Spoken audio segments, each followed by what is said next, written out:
Hello everyone, welcome to our weekly Q&A Dhamma session.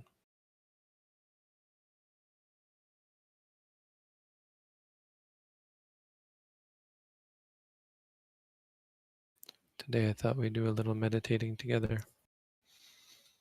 I've been asked again to do a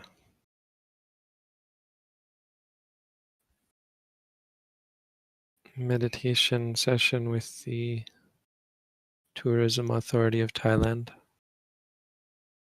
So I'll be doing that this next week.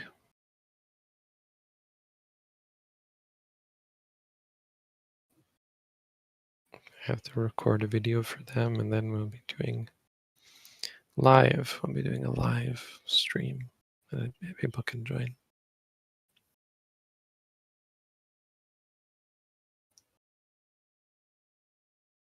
So today I thought we would meditate together.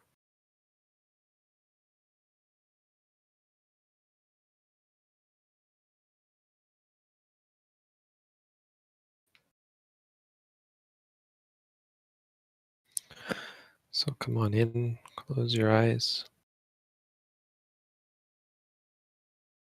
Take up a posture that allows you to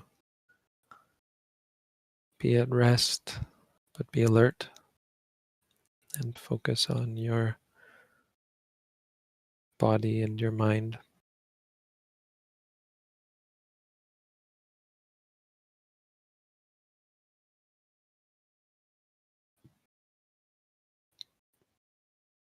Today in the study group, we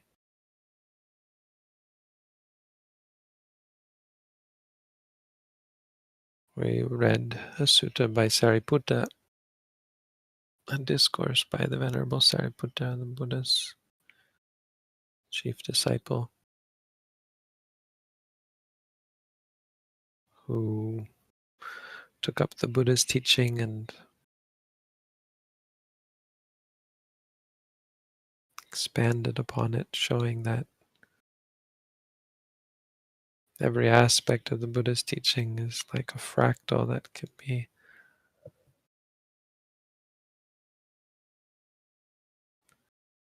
magnified and expanded upon, and that it all ends up being a part of ordinary experience.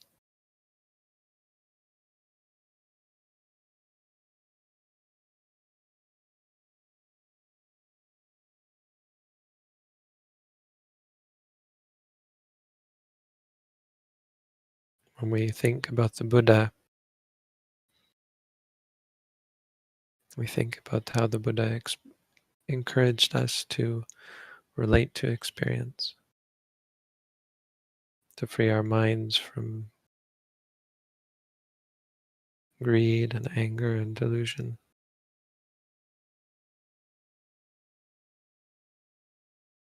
We remember the Buddha as a pure example, an example of purity,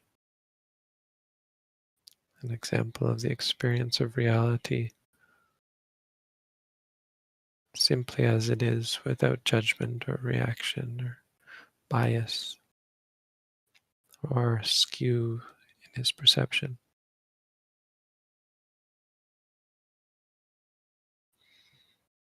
When we think of the Dhamma, we think of reality, we think of truth, think of what is. The Dhamma of the Buddha was not his beliefs, his theories, his philosophies. It was his discoveries, his understanding, his knowledge.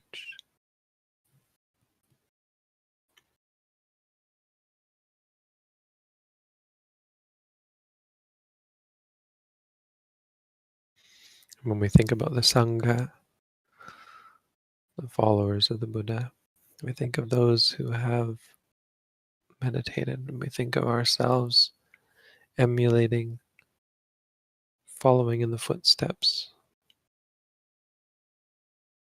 of those who have practiced rightly.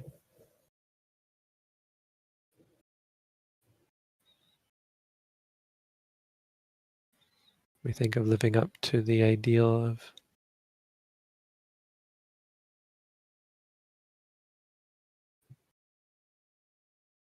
a pure being, living with a clear mind.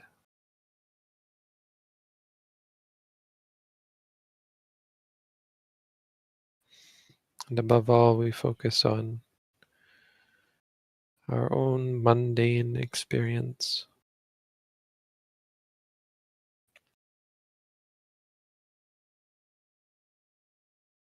To become one who sees the truth, who sees reality, who sees the Dhamma. Someone who sees the Dhamma, the Buddha said, Yo Dhammang Pasati. Doesn't mean to see the Dhamma, doesn't mean to believe it, doesn't mean to understand it rationally. Buddha said, see the Dhamma, see his teachings. It goes beyond knowledge in an intellectual realm. It involves knowing for yourself because you've seen.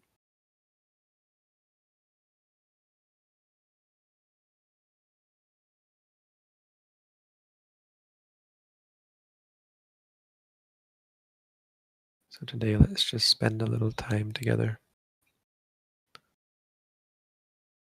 We'll go for about 10 minutes, just practicing together.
Slowly open your eyes or keep them closed as you prefer, but now can move on to taking questions. So if you have questions, feel free to type them into the chat. With me today are Chris, and we have Ulu and Olivia.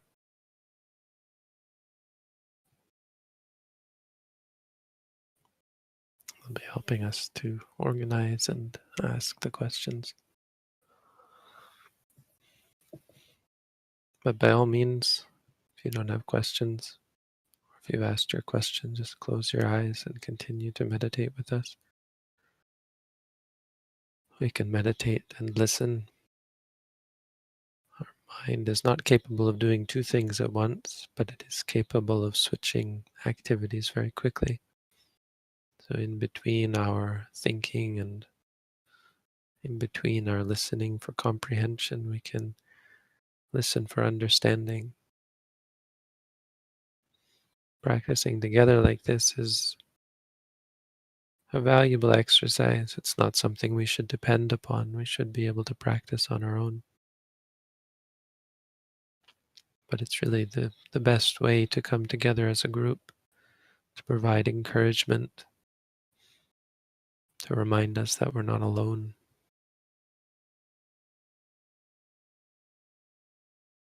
To appreciate the plausibility of practice, that it is possible. We see others doing it.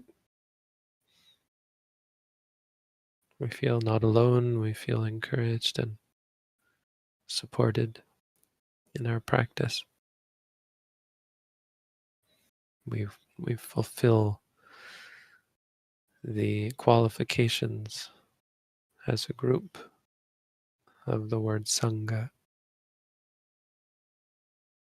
And even though we come to the practice not as an Arya, but as a Putujana, as an ordinary worldling person with misunderstandings and delusions and ignorance. But because of our intentions in the right direction, we become Kalyana. We become, the Buddha said, Kalyana Putujana, an ordinary person, but not so ordinary because of our beauty, our beautiful mind, our beautiful intention to see things clearly.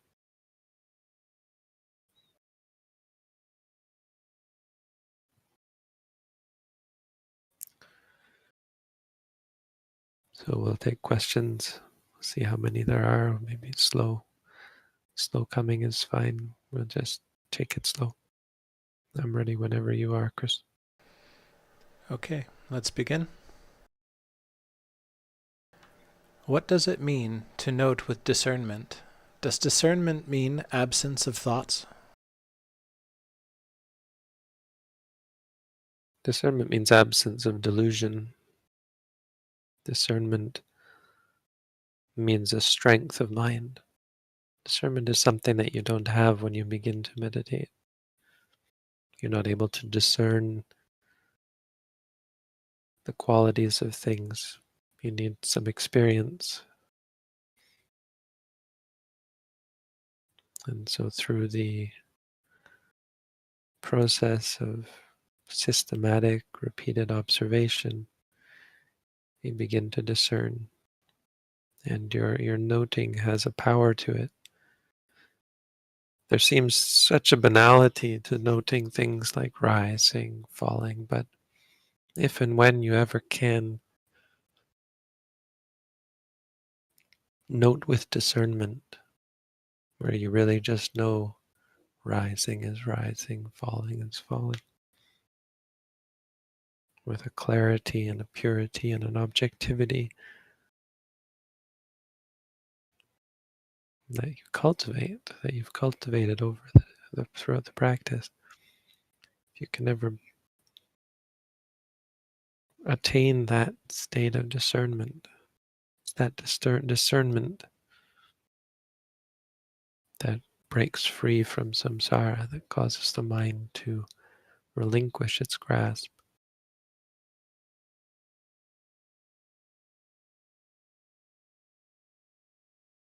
It's that discernment which frees the mind from suffering, allows one to experience true cessation of suffering, true peace, true freedom.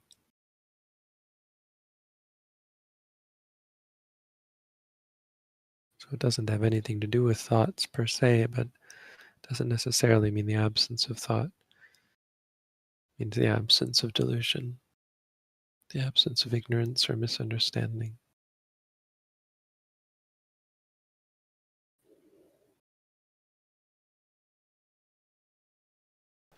For one who is not scholarly, or one who is not inclined towards studying the scriptures, is it correct to say that their faith in the Buddha, Dhamma, and Sangha can guide their practice?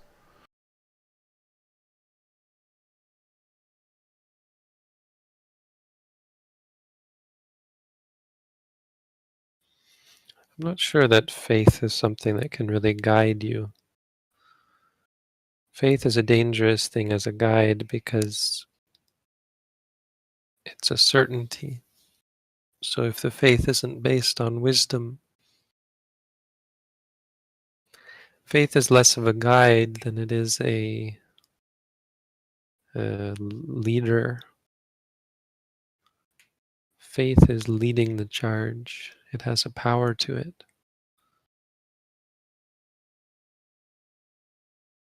But take a leader of an army. The leader of the army is able to organize the troops. But even a leader needs a guide to tell them, give them directions for where to go, where to lead the army. Faith is ready to lead the charge, but wisdom knows which way the enemy lies, knows which way to march. So I wouldn't take your faith in the Buddha, the Dhamma, Sangha as a guide. It's a useful quality, but it has to be coupled with wisdom on all levels. So there has to be some understanding intellectually of the Buddha's teaching insofar as it involves an understanding of practice, how to practice. It's quite simple, really. You don't need a lot of intellectual understanding. But faith has to be guided by the knowledge of how to practice, and as you progress, faith is guided by the understanding that you gain, the proficiency, the skill of the mind. As the mind becomes more familiar with reality, it gets better at being present, being objective, being free from defilement and thus free from suffering. And which of course in turn increases our faith because it no longer relies on speculation or conjecture or belief. It has as its base the experience of things as they are.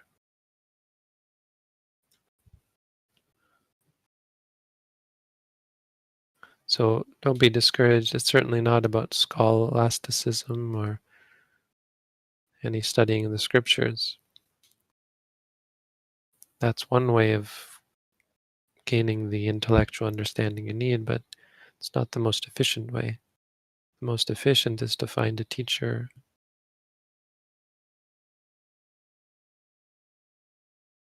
to provide you with practical instruction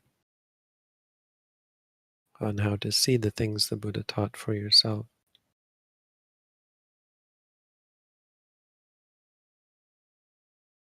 And let your confidence in that teaching guide you, not guide you, but propel you with the teaching as a guide, you see. And then your faith increases, and that propels you and keeps you on track, keeps you going. Faith keeps you going. Wisdom keeps you going in the right direction. So wisdom's more of the guide.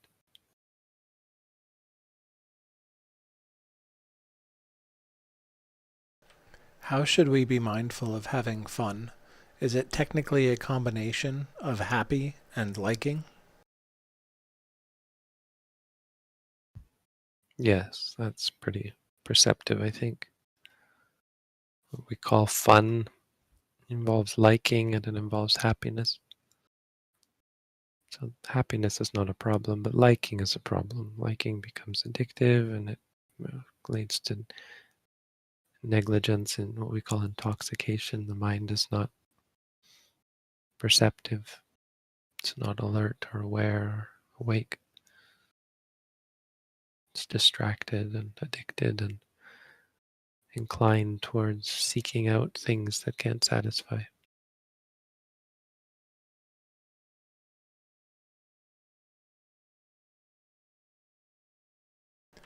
Someone told me I should not do meditation because I am not spiritually stable and that demons can attach to me because of this. What is your advice about this?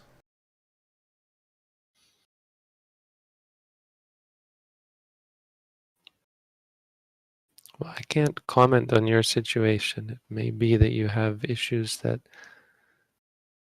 of spiritual instability. It's not really how I would describe things. It's dangerous to use words like spirituality or spiritual stability. That's even worse, I think, to delve into the world of demons. I don't think we should ever be concerned with demons. I don't think we should be concerned with demons that might attach to us. What we should be concerned with is our state of mind. And my general advice for people is that meditation isn't something you undertake. I mean, this should be obvious, but it often isn't. Meditation isn't something that you should undertake because you are things like spiritually stable or calm, quiet. Sometimes people's complaint is that they couldn't imagine meditating because they're not calm enough. They can't settle, they're not settled down enough. And that's, of course, a misunderstanding of what we mean when we talk about meditation.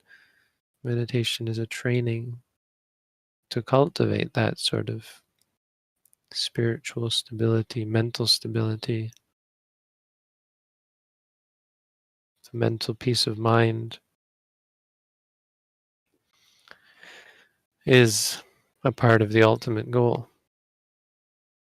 And the practice isn't ever expected to be peaceful or stable. It's meant to be chaotic as you look at how the mind works. The mind often works in quite a chaotic manner, and it's not something you're ever necessarily going to liberate yourself from. What you're going to liberate yourself from is not the chaos. It's the reactions to it. Samsara, experience, life is chaotic.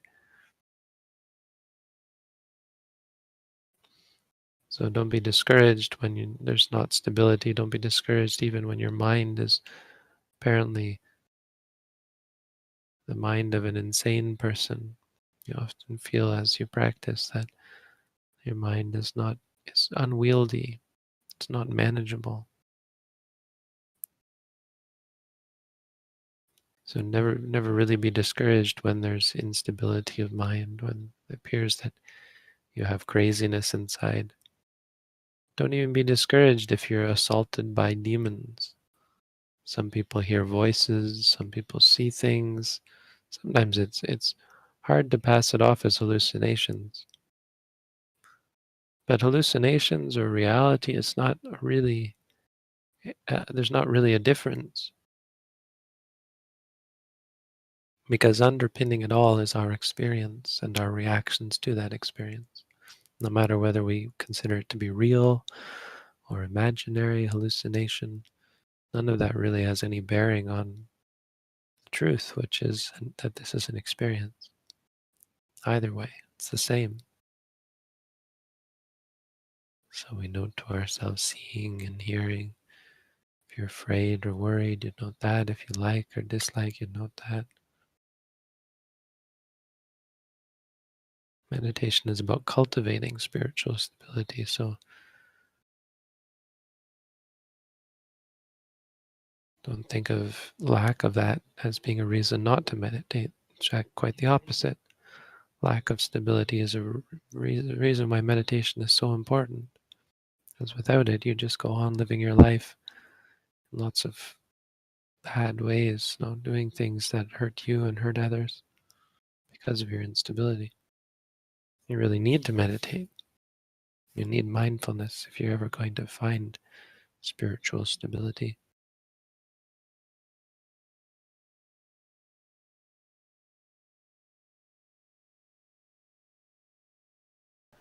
I have moved to a different country due to a demanding job, so I stopped the course in the 10th week. I could not practice 2 hours a day anymore. Would it be possible to get back on track and finish the course? Yes. Yes, we don't really have a hard and fast rule there. We do have a very strict rule so far about the time. Now, 2 hours a day is what we expect you to get to at the end of the course. So probably at that point I was telling you you should be working up to it. But even at the beginning of the course, you have to be prepared to work up to that. You can't be in a situation where you're not going to be able to do 2 hours a day. So it's good to wait until you have the opportunity. I mean, continue to meditate, but wait once you have the opportunity to be able to do an hour a day and work up to 2 hours a day, then you can continue on. We can just continue where we left off. The at-home course isn't like the intensive course, but even the intensive course, when you come to our center and practice intensively, even that can be potentially continued. Even that can be split up into segments.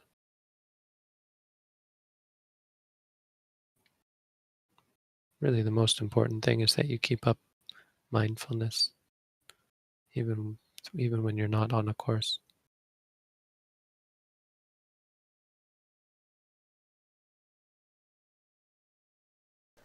Is noting liking, calm, and disliking equivalent to the experiences of pleasant, neutral, and unpleasant?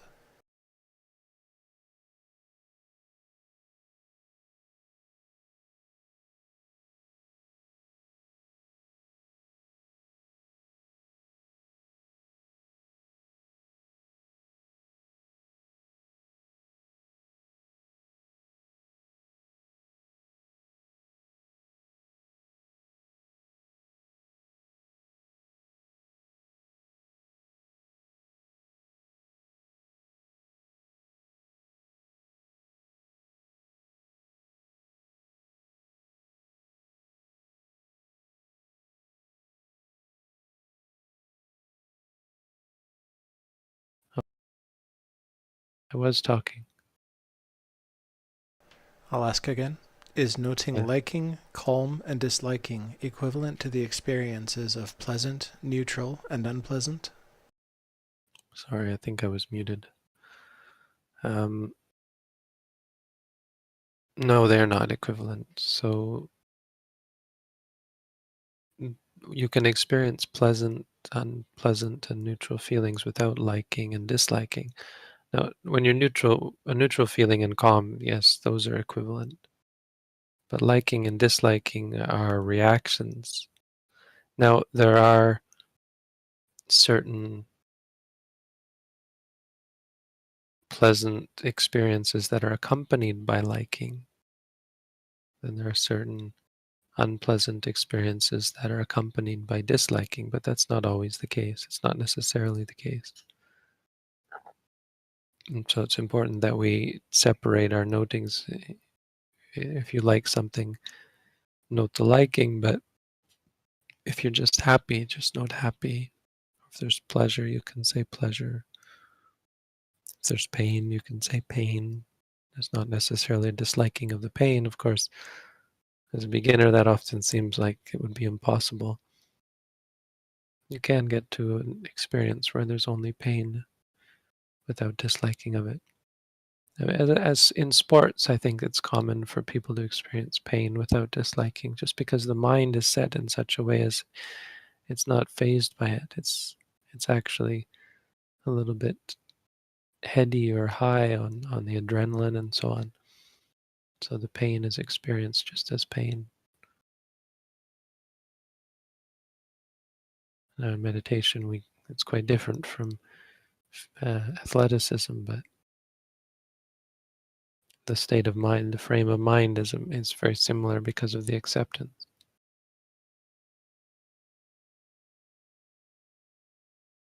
There's a great strength there.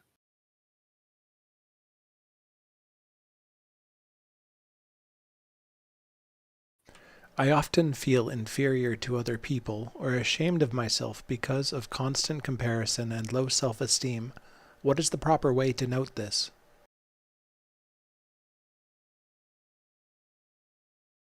Well, note the shame, that's a big one. The sadness or the disliking or the depression or whatever. But a big part of low self-esteem, low self-esteem is conceit. It's the opposite of how we normally understand conceit. Conceit being pride and high self-esteem, but any kind of esteem of self, whether it's high or low, is the same mindset. It's based on the same delusions about self, the same clinging to or perversion of reality, into twisting reality into a me and a mine. It's a way of looking at things that adds adds non-existent value to things. This is me, this is mine, this is I'm better than someone, I'm worse than someone, I'm good, I'm bad.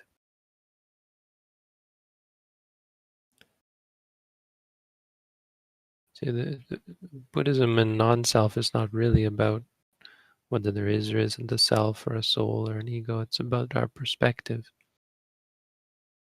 It's about having a perspective that's really based on reality without all this baggage of this is me and I am this and I'm better and worse and whatever.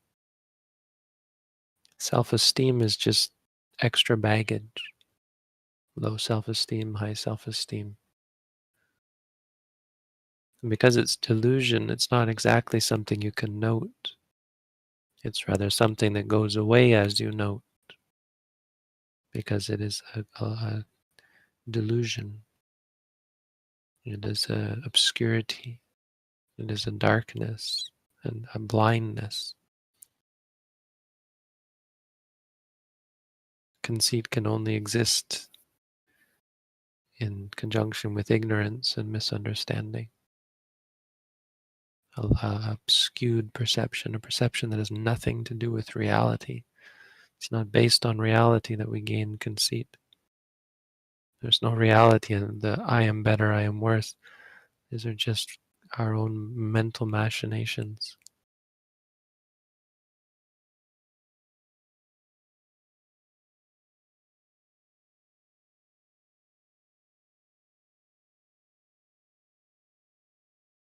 So you don't necessarily have to be concerned with noting it. You can note things like knowing when you're aware that you are conceited or so on. And of course, note any reactions to it. But ultimately, the conceit goes away as your clarity of mind comes. Conceit is it's It's one of the later ones to disappear completely. So I wouldn't be too discouraged by it. It's one that's very deep and very challenging to overcome. But slowly but surely, as your clarity of mind improves, the conceit has no rest. It has no place to, no purchase in the mind.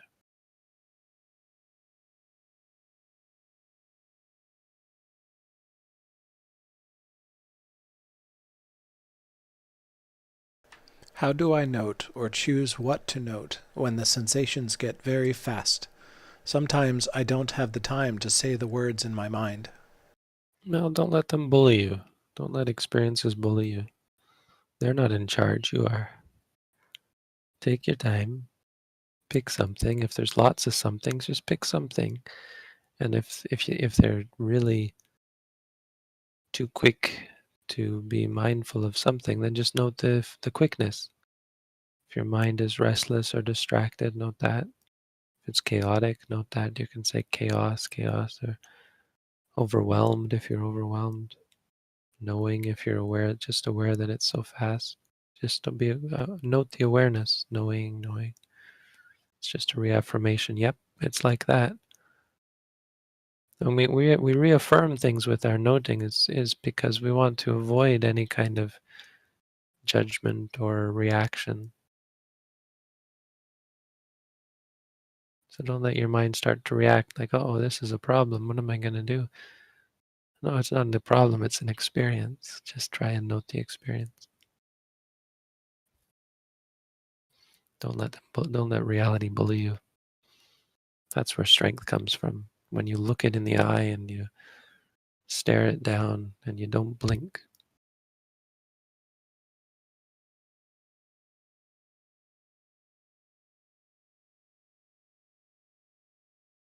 How do we make the jump to avoiding the pitfalls that taper the benefits of meditation while we don't have the wisdom to make some of these jumps outside of the intellectual?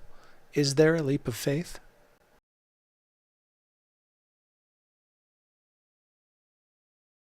I don't think there ever has to be a leap of faith, no. There has to be a bit of a suspending of judgment.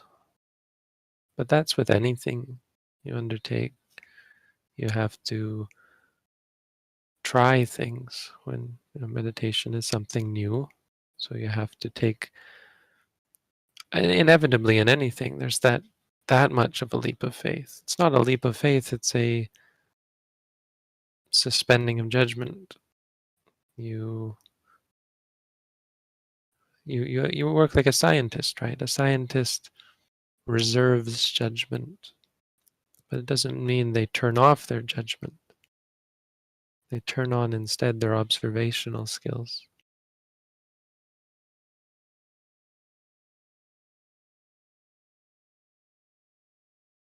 So I think, and I say this a lot, that there's an over emphasis in people's minds, an over interest, an excessive interest in results. So all this talk about the benefits of meditation is really not dangerous, it's really unhelpful. It's really a part of the problem, our focus on benefits. What's it going to give me? It's a part of what you can't be focused on if you want it to actually give you something. Kind of ironic, kind of not, kind of tricky, paradoxical. Makes things very tricky. But it's a part that is an important part of the paradigm shift. Important part of the change in the way we look at things. Meditation is about changing the way we look at things.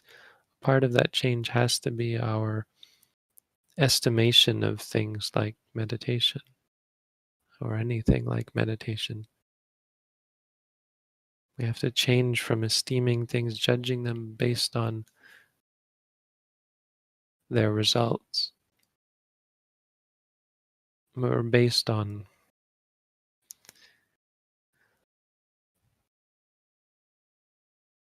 based on the results that we perceive as we practice them. Meaning, of course, meditation, the claim is that it does bring positive change, but there's no mystery behind that, or no uncertainty, or certainly no faith required to appreciate that. Because as the paradigm shift occurs, as you start to see things differently, see things just as experiences. And it's not even so much seeing them differently, it's just seeing, often for the first time, like just focusing on your stomach. I bet you never knew so much about what it's like for the stomach to rise and what it's like for the stomach to fall, and the chaos and the variation and the uncertainty involved in that simple movement. It's very unlikely that we had such knowledge. So it's not about seeing things differently per se, it's about seeing things more clearly. And that actual shift of clarity is what brings about the benefits. So, I mean, it brings about the benefit simply because of what it is to see clearly. Seeing clearly is different from reacting and judging. And so there's never a leap of faith, there's not any need or there's not any need to doubt. There's not any room to doubt the benefits.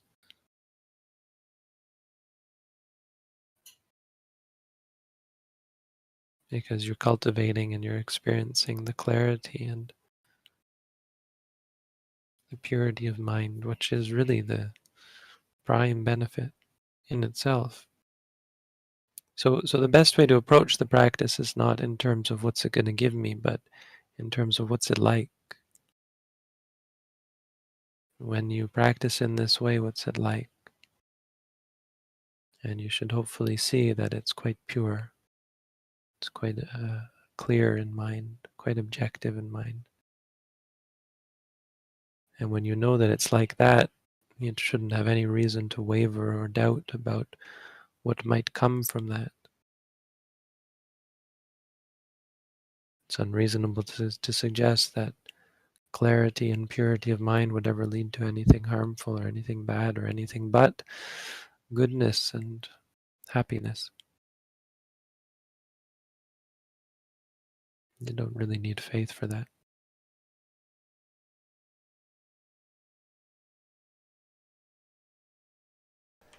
I'm starting to note in between the segments of walking and sitting meditation, for example, rising, hearing, falling, hearing. Is this correct, or am I not staying with the sensations? I would try, during the formal practice, I would try not to do that. Try to note the hearing until it goes away. And if after a long time it doesn't go away, then go back and start with the rising each time.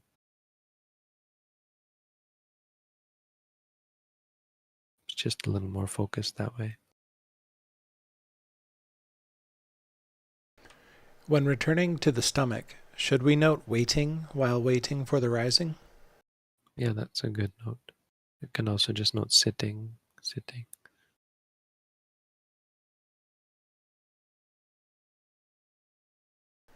Many times the path seems to take away from pleasurable experiences that one equates with happiness. I find myself having resentment, doubts. Should I take them as doubt and anger, or something else? That's what they are, doubt and anger. I mean, that's what we're trying to see. The problem isn't the pleasure. The problem is that when we don't get our pleasure, we're whiny little wretches. We are not satisfied. We're not at peace. I want to see that. It's simulating this. We're simulating this by preventing ourselves from seeking out pleasure. When you force yourself to sit still or walk back and forth, you're testing yourself. And you'll see the reactions in the mind. It's very useful to see those, because they're not a foreign element in our lives. They're a part of how we live our lives, with resentment and doubt and confusion and judgment.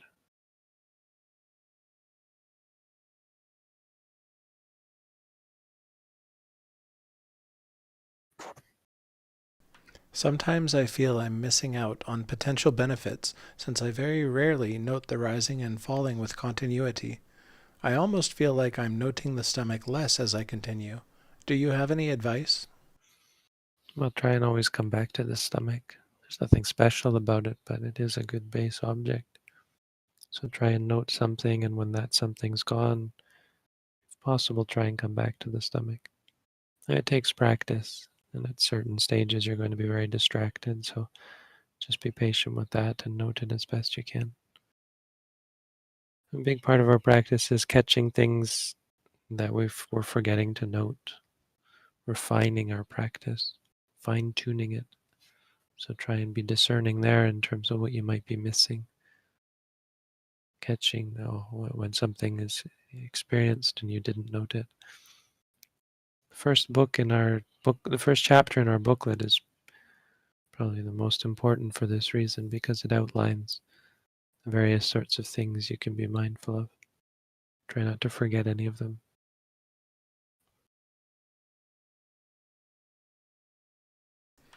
When I manage to detach myself from worldly things, in a short time this attachment returns with much more intensity, as if they were avenging. What is this? How to prevent it?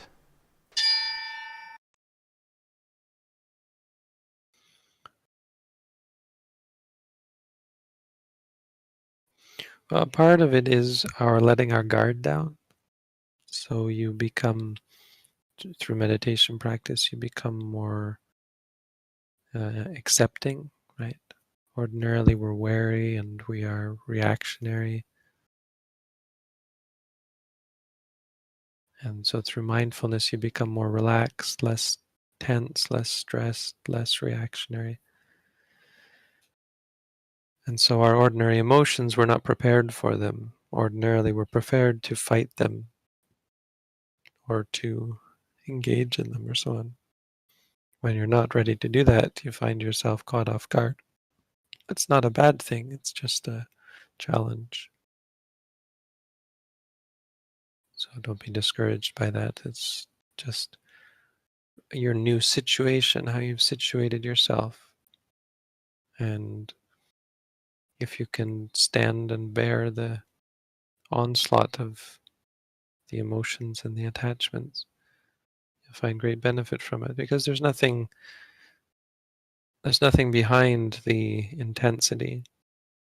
There's no meaning behind it, as though this means something. This means that I should follow it, or this means that I'm hopeless. There's nothing hopeless about attachment. It's never hopeless. It's just attachment. It's just something you can take as an object, something to see clearly, something to understand. So it's not about preventing it, it's about dealing with it, living through it without clinging, seeing it clearly, understanding it.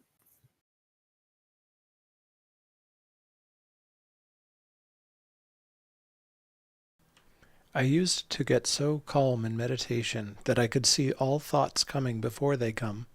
I have lost that ability, and my mind is constantly so noisy now. Any advice?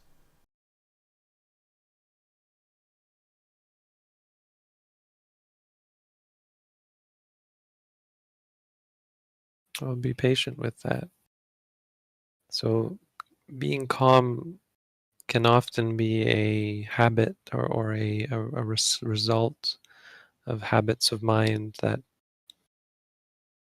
corral the mind into a calm state. And mindfulness doesn't really do that. So it opens the floodgates in many ways to chaos and disturbance. So mindfulness can actually instigate that, because you're no longer working forcefully to corral the mind into a calm state.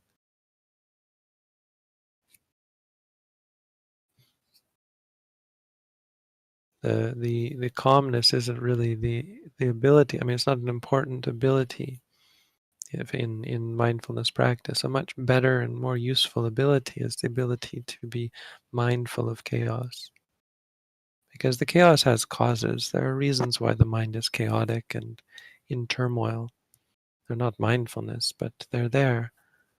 And mindfulness is, in fact, doing a lot of reordering, because wisdom reorders, wisdom evaluates and filters.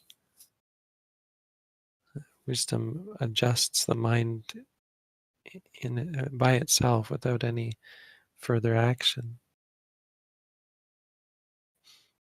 So our observation of the chaos is an important part of the practice, as the wisdom is allowed to refine the state of mind, refine the quality of the mind and the habits of the mind.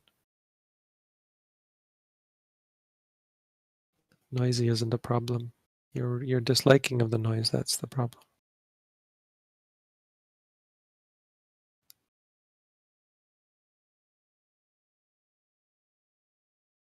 How do I become mindful of emotion, of worry, if it is intertwined with thoughts and I have trouble separating one from the other?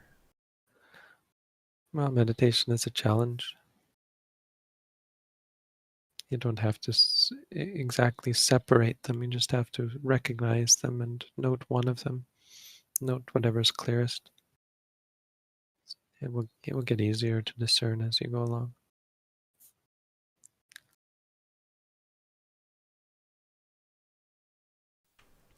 That brings our Tier 1 questions to an end, Bhante, and we've reached the hour. Wonderful. Good timing. Well, good questions. Thank you all. Thank you for your help. Sadhu, thank you all for joining. I have a meditator waiting for me here at our center, so I'm going to head off. I wish you all a good week. May the benefits of this session bring happiness and peace and freedom to all of us. Sadhu. Sadhu.